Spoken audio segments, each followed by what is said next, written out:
gray eyes scan the page. A king is not a conqueror. A king is the symbol of a nation. A king is the representative of his people. Row upon row of words about how a king should be. Yet the eyes in which these words are reflected showed no hint of admiration or discovery. The boy exhales in tedium. These things are already known to him. As a prince, he has been striving to develop all manner of wisdom in order that he might prepare for his future as a king. All these books say the same things. Annoyed, the prince closes the book and makes to return to his quarters. When he reaches the exit, he notices that the guards all seem a bit more on edge than normal. Ah yes, he thinks, the signing ceremony. Today, his father was signing a trade agreement with a neighboring country, supplying them with clockwork soldiers in exchange for large amounts of their natural resources. The neighboring kingdom desired these clockwork soldiers greatly, for they were of small population and thus lacked in troops. But clockwork men who would fight eternally without grumble or pause were a breakthrough solution to this particular problem. And as for the prince's kingdom, they needed natural resources to further their own research and development, much of which was dedicated to these very same clockwork soldiers. His footsteps echo across the marble floor. The castle is large, and it is quite a distance to his chambers. He thinks about the ceremony as he greets another set of guards. Though he is a prince, he has yet to witness such an international affair for himself. It would be good for me to know about such things. Maybe I should take a quick peek and see what it's like. It can only benefit me in the future, after all. Thus, having rationalized it, he decides to walk past the drawing room where the ceremony is being held, on the way back to his chambers. The group from the neighboring country has already arrived, and there is quite a large crowd gathered. There are numerous guards from the prince's kingdom, as well as ones from the opposing side. There are ministers and clerks and advisors and lawyers, and in the center of it all, the two kings. But then, at the edge of the crowd, the prince spies a young girl. She lifts the hem of her white skirt and curtsies at the room, seemingly at ease amidst all the murmuring adults. After gazing at her for a bit, realization finally dawns. She's the daughter of the other king, a princess. He recalled what he had just been reading in his book. She is not a king herself, but she seems to understand how a royal family member should act. As he stares, the prince reflects on his own position. Will I ever be that confident? That composed? As if sensing his attention, the princess suddenly turns around. He immediately hides his face behind the book in his hand, but it is a useless gesture. Before he knows it, the princess is approaching him. He tries to pull himself together and fails miserably, but the princess either doesn't notice or doesn't care. Instead, she stands right in front of him and says, "You seem pretty weak for a prince." "What?" he responds. The prince immediately rejects his earlier thoughts. She's not acting like royalty at all. She's just rude. You're the daughter of the king," he stammers. "You should be ashamed to treat a fellow royal in such a way." He thinks his argument came out rather well, all in all, but it is a wasted effort. The princess is wholly uninterested in what he has to say. "Right, whatever. Listen." "Whatever? What do you—" The girl suddenly places a finger on his mouth, cutting off his argument. Her lips, which are the color of early spring blossoms, break into a smile as she says, "Want to go play?" His gray eyes widen in bewilderment.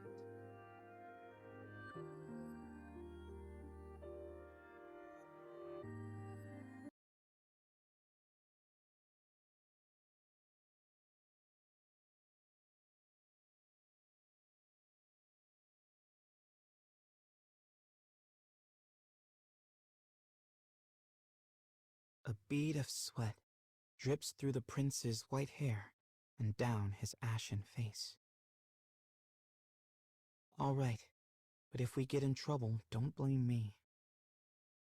The pair dodges their way through a web of security. Though the princess wanted to leave the castle entirely, the guards at the entrances were far too numerous, so they would have to content themselves with the castle courtyard. You see, she says, everything is fine. I'm a perfect angel when we are on official business. Her eyes glow with an inner flame as she surreptitiously watches the guards, causing him to think she must be his complete opposite. And yet he cannot deny the truth of her words. Tales of her flawless decorum had reached his ears as well. However, such tales often took the form of comments implying she was strangely unhuman, almost like a perfect doll.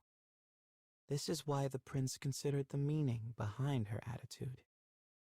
Even if all of her famous good conduct was merely an act to impress foreign powers, why was she not acting like that now? That guard is such a nuisance. We need to get by him to get through here, she growls. Well, what do you think we should do? You live here after all. But the prince does not respond. He is staring down at his pocket watch, lost in thought. The princess grabs his wrist and pulls him close. Hey, are you even listening to me? Yeah, he cries. I'm sorry. I didn't mean to. The prince trails off. Now it is his counterpart's turn to be lost in thought. Oh, she says, as another smile slowly emerges on her face. What a pretty watch. There's a banquet tonight, right? Her tone is high-pitched and playful, but there is a touch of something else creeping in around the edges. She must mean the formal dinner after the signing ceremony. Before he can respond, she continues. In that case, the castle will be heavily guarded all night, which means that soldier must have a shift change coming up. Suddenly, the prince understands what she is driving at. But just because he understands, it doesn't mean he likes it. He's going to be anxious for his relief to come, which means he's going to be staring at his watch. And you want to slip by while he's distracted? The princess winks, clearly pleased that he's finally caught up. Yeah, but it doesn't matter if he's looking at his watch, because he'll hear us when we run past him. Then we just have to run quietly, right? But the princess turns away as he speaks, her mind already made up. As he trails off, she watches the soldier and waits for her moment. There's no reasoning with this girl. Words and logic are meaningless. Suddenly, the princess tenses. The guard takes one hand off an automatic rifle and brings his wrist to his face. A yawn breaks out, and another. It happens in a moment, not even 10 seconds in all. But it is all the princess needs. She grabs her reluctant new friend by the scruff of his neck and makes a break for it. The two race down the corridor and out of the guard's sight. The prince, feeling yanked in all directions, only prays his feet won't betray him with a fall. Yes, cries the delighted princess as they come to the door that leads to the courtyard. The prince tries to slow his ragged breathing as the princess reaches for the handle, and suddenly stops. What the hell? Seriously? Windows line the courtyard. each with a guard behind it. Though they will be able to enter the outdoor area, they'll have to move carefully to stay out of sight. Damn it, we can't play like this. Shh, you're too loud. In the end, they sit down in the shade of a shrub and use its leaves to stay out of sight. The rays of the midday sun cast their shadows on the grass, but it seems unlikely such a thing would be noticed. The princess mutters in discontent as she looks up at an opening in the courtyard roof. Well, this has been an extraordinary waste of effort.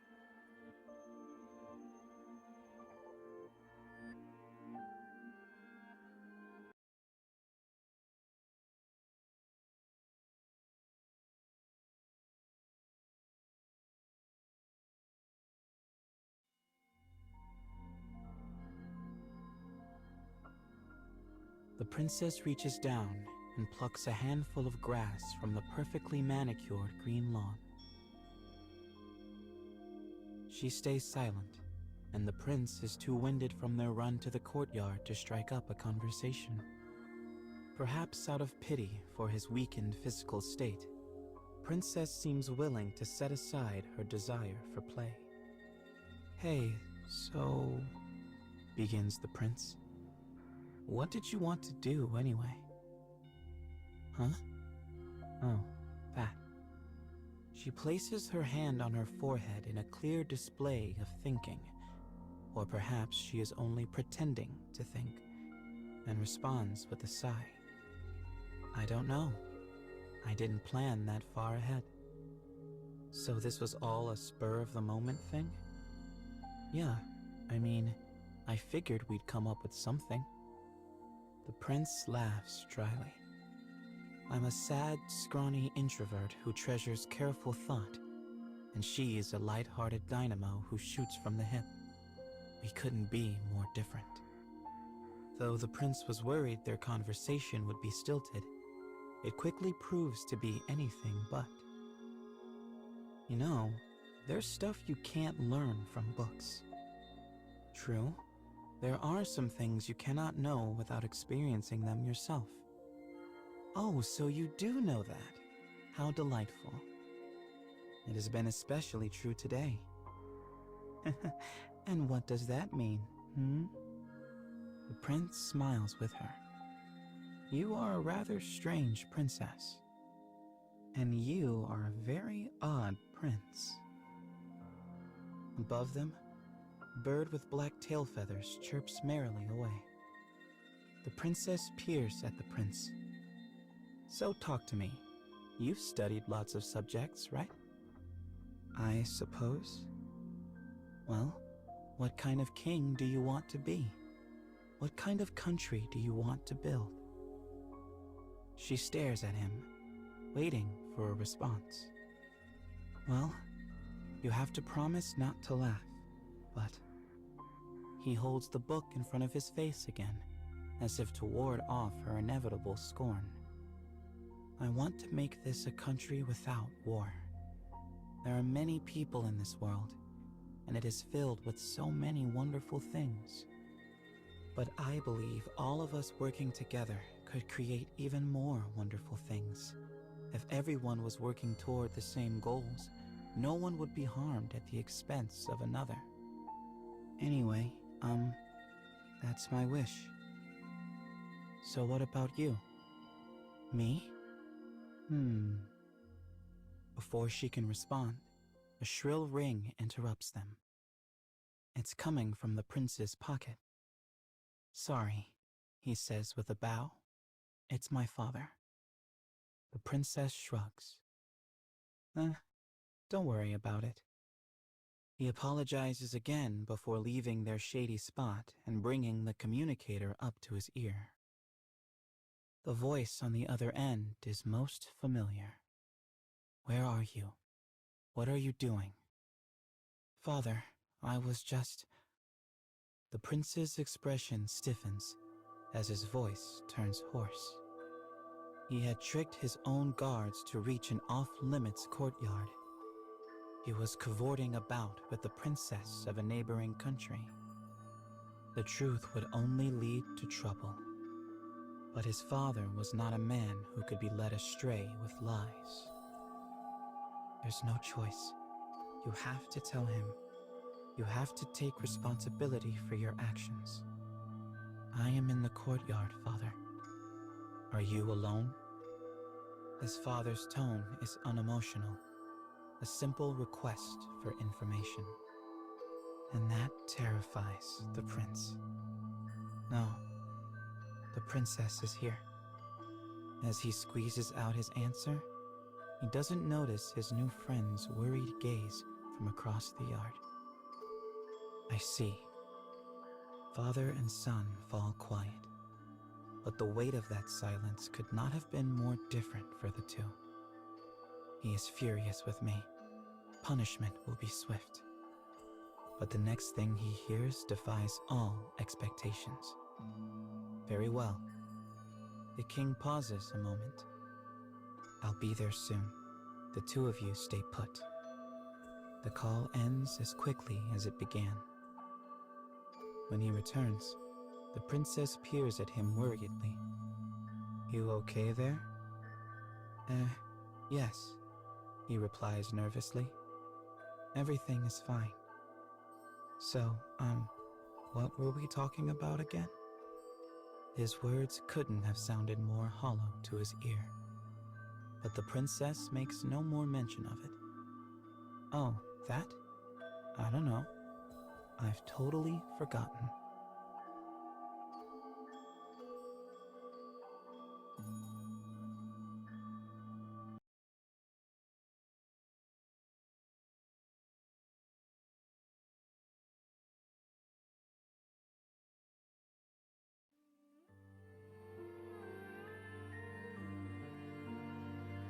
Hey, so why did you invite me to play? This question has been on the prince's mind, but his true concern is about the call from his father. Something about the instruction to stay put gnawed at him. Perhaps because he expected his father would be angry with him. Regardless, he can't help but feel something ominous about it. Across from him, the princess squirms. Well, see, unlike her rapid-fire banter from earlier, she seems to be choosing her words carefully. I think you probably feel the same way, but my circumstances are sort of unique. She stares off into space as she talks, looking at nothing. My parents are always too busy for me. All the adults are. The only other kid I ever see is the one in the mirror. Maybe it would be different if I wasn't an only child, but it's just that I've always felt like I had to act a certain way around other people, you know? When she says that, she turns back to look at the prince, and he looks at her in return. That's why I thought maybe I could find someone who... Her sentence would never be finished. It has been blotted out. He feels the shadow of his father, smells the aroma of gunpowder, and stares at a white dress, quickly turning red. It is too late to stop it. Military boots thunder around him. Her spring blossom lips are as lush as ever, and he understands that his father's men have shot the princess. He wishes he didn't. Well done, my son. A low voice rumbles in his ears. The soldiers lower their guns at the king's approach. His face twists in a bitter scowl as he speaks. What a disgusting nation. To think they would use a young girl in such a way. To think they would scheme to kidnap my own son. The prince sits absolutely still. Not a breath stirs. We shall have no agreements with such a country. The prince finds it hard to believe she could have had such plans. But he doesn't have definite proof, and his father's shadow now looms over his heart, chiding him. What could you possibly know about someone you've just met, it seems to say. I could not leave this matter unattended, continues the king. Dangerous buds must be quickly plucked. He turns to his men as if seeking agreement. The soldiers all nod heartily. At the sight, the prince feels both relief and a disturbing fear that seems to crawl across his body. Come, Rion, we must be off. Turning to leave, the king calls out to him. Yes, father.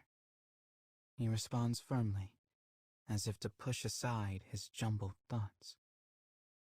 It was his father, the king of this country, who had spoken, which means it must be true.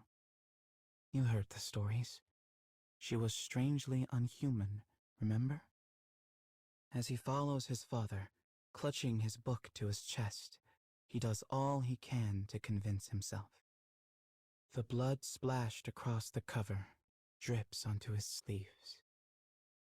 The next morning, clad in ceremonial dress, the prince stands before his people.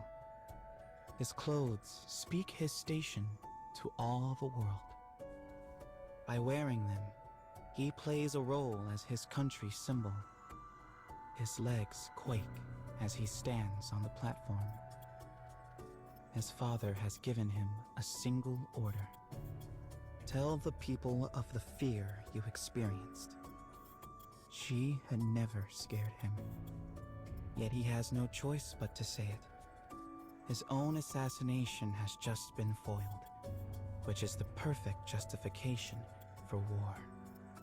His mouth, dry as a desert, struggles to form words. He does not know what he is going to say. Perhaps she was an assassin. Perhaps she was innocent. He does not know. But there is one thing he does know. His words will spark a war. With a shaking voice, he begins to tell his tale. A chill alights on his fingertips before spreading across his body. But he balls his hand into a fist and fights to ignore it.